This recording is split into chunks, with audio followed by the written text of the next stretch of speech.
First up, we have some updates to the lock screen, and ambient display mode has been slightly refreshed with a new look, but that's pocket change compared to the rest of the customization here on the lock screen. You know those little icons in the bottom corner on the Pixel? Well, they can now be changed to nearly whatever you'd like. Within the settings, you can customize either the left icon or right icon to display any app you'd like or various tasks, and it's a change I'm a big fan of. And you can also use the toggle there to choose whether or not the shortcut unlocks the phone. Next up, we have the ability to snooze notifications from specific apps. All you gotta do is lightly swipe to the side on a notification and then tap the clock icon, and here you'll be able to snooze specific notifications for either 15 minutes, 30 minutes, or 1 hour. Along with that, in the app settings, you have a ton of customization options for notifications, including categories or notification channels, which we'll be able to take a full look at in a future build of Android O. But speaking of apps, we do have native app badge support, which currently has a toggle in the app settings that'll work a lot like iOS does, with a number representing how many notifications your app has waiting for you. Also new here are adjustments that can be made to the navigation buttons at the bottom of the screen. Of course, we have the standard layout here, which is normal, but you can also shrink them down to be small and in the center, which is kind of weird.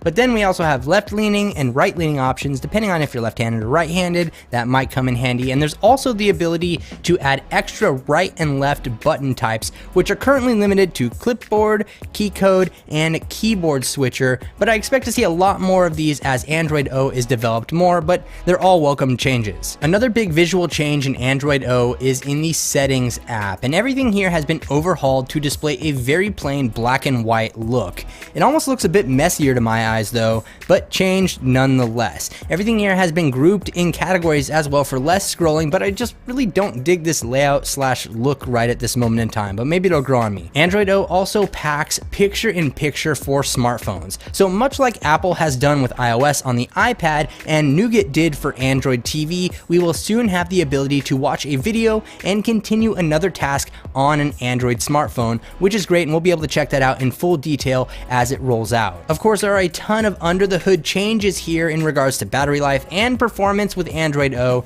and most of these new features will need to be worked out a little more before we can show them off in a video and before the official launch.